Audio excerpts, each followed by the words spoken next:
नमस्कार, आप देख रहे द पटना फोरम। मैं हूं आपके साथ सत्यम। देखिए, बिहार में जिस तरीके से विपक्षी एकता को बरकरार रखने के लिए, विपक्षी एकता की ताकत दिखाने के लिए नीतीश कुमार की अगुवाई में बिहार में आगामी 23 तारीख को विपक्षी दलों की बैठक होनी थी, जिसमें विपक्षी दलों के बड़े बड़े कद्दावर नेता आने थे और वो लोग आएंगे भी। विपक्षी दलों की एक बड़ी बैठक होनी है बिहार में। कहा जा रहा है कि बिहार में 2024 के लोकसभा चुनाव को मद्देनजर रखते हुए इस पूरी विपक्षी एकता को दिखाने के लिए और ताकत को प्रयोग करने के लिए 2024 के लोकसभा में कहीं न कहीं मोदी सरकार को पटकनी देने के लिए ये विपक्षी बैठक आयोजित की गई है नीतीश कुमार की अगुवाई में।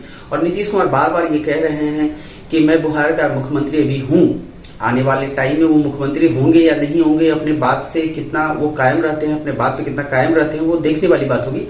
फिलहाल जो सबसे बड़ी खबर निकल के आ रही है वो ये है कि जीतन राम मांझी के बेटे, मतलब बिहार के पूर्व मुख्यमंत्री जीतन राम मांझी के बेटे तथा बिहार सरकार में अभी महागठबंधन की सरकार है, इसी सरकार में जीतन राम मांझी के बेटे डॉक्टर संतोष कुमार सुमन अल्पसंख्यक जाति जनजाति के कल्याण मंत्री थे। इसलिए मैं बोल रहा हूँ कि आज सुबह 11 बजे विजय चौधरी से मिलने गए और उसमें उनके पिता जीतन राम मांझी भी थे और उन्होंने इस्तीफा सौंप दिया। और उनका सीधा कहना था कि उनके पार्टी का विलय करने का दबाव बनाया जा रहा है। बताइए, जहां पे एक तरफ मुख्यमंत्री बिहार नीतीश कुमार बार बार ये डंके की चोट पे कहते हैं कि वो दलितों और कुचलों और गरीब गुरबों की सरकार है और वो हमेशा प्रयासरत रहते हैं कि ऐसे वर्ग जो समाज में पीछे हैं, दबे हैं, कुचले हैं, वो आगे आए। वहीं इस तरह के जब बयान सामने आते हैं, वो भी अल्पसंख्यक जाति जनजाति के कल्याण मंत्री जो थे, चूंकि अब तो इस्तीफा दे दिए हैं डॉक्टर संतोष कुमार सुमन, वो उनका सीधा कहना है, पत्रकारों से बात करते हुए उन्होंने सीधे कहा कि उन पे दबाव बनाया जा रहा था कि उनकी पार्टी का विलय करा दिया जाए। अब बताइए कि जब एक दलित समाज आगे आता है, अपनी पार्टी बनाता है मेहनत से, उसके बाद उस पर दबाव बनाया जाता है, किस हद तक ये बात सही है, ये तो विषय है। अब इस पे क्या बयान देते हैं मुख्यमंत्री बिहार नीतीश कुमार, उसके बाद ही ये चीजें साफ हो पाएंगी। हालांकि उनके मुंह से सिर्फ ये कहा गया पत्रकारों से कि हम पे विलय का दबाव बनाया जा रहा था और हमने निर्णय लिया कि हम अब इस पार्टी में नहीं रहेंगे और मंत्री पद से उन्होंने इस्तीफा दे दिया। आगे उनका क्या कुछ कहना है, पहले आप सुन लीजिए।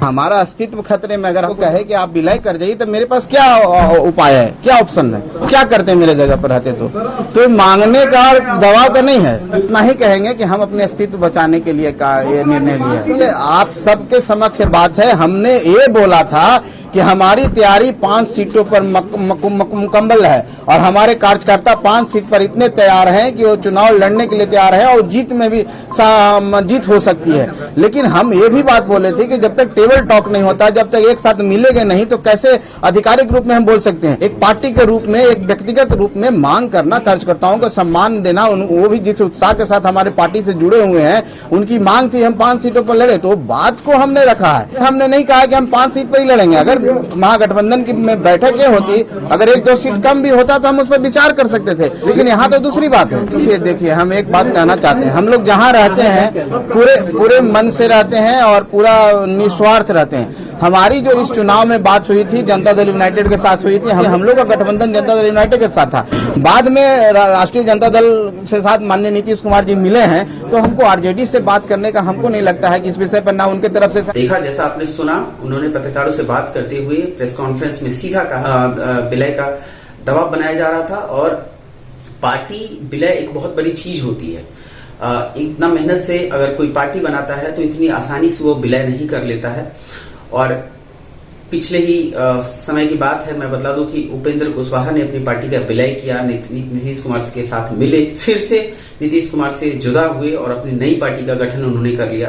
बहरहाल अब आने वाले टाइम में आगामी 23 जून को जो महागठबंधनी मतलब विपक्षी एकता को लेके जो बैठक होने वाली है, जिसमें कांग्रेस समेत तमाम बड़ी पार्टियां जो शामिल हो रही है, शिरकत करेंगी, जिसमें आपको ममता दी और नीतीश कुमार की पार्टी, राजद, कांग्रेस, विपक्षी सारी पार्टियां, लेफ्ट की सारी पार्टियां, अब ये सारे बैठेंगे तो क्या कुछ सामने निकल के इसका रिजल्ट या नतीजा आएगा, वो तो आने वाला समय बताएगा। बहरहाल 2024 को लेके जिस तरीके से घमासान मचा हुआ है दोस्तों, मैं आपको बता दूं कि बिहार में जीतन राम मांझी के बेटे ने जिस तरीके से इस्तीफा दिया है, ये कहीं न कहीं ये दर्शाता है कि विपक्षी एकता उसी तरीके से है जिस तरीके से एक तराजू पे मेंढक को तौलने जैसा, क्योंकि जब आप तराजू पे मेंढक को तौलेंगे तो एक को रखेंगे तो एक उछल के नीचे कूदेगा। बहरहाल अब देखना यह है कि विपक्षी एकता क्या रंग लाती है, ये तो आने वाला वक्त बताएगा। और आपके विचार क्या हैं इस चीज को लेके हमारे साथ शेयर कीजिएगा। उम्मीद करता हूं आपको ये खबर अच्छा लगा हो। मैक्सिमम शेयर कीजिए। हमारे चैनल को अभी तक सब्सक्राइब नहीं किए तो सब्सक्राइब कर लीजिए।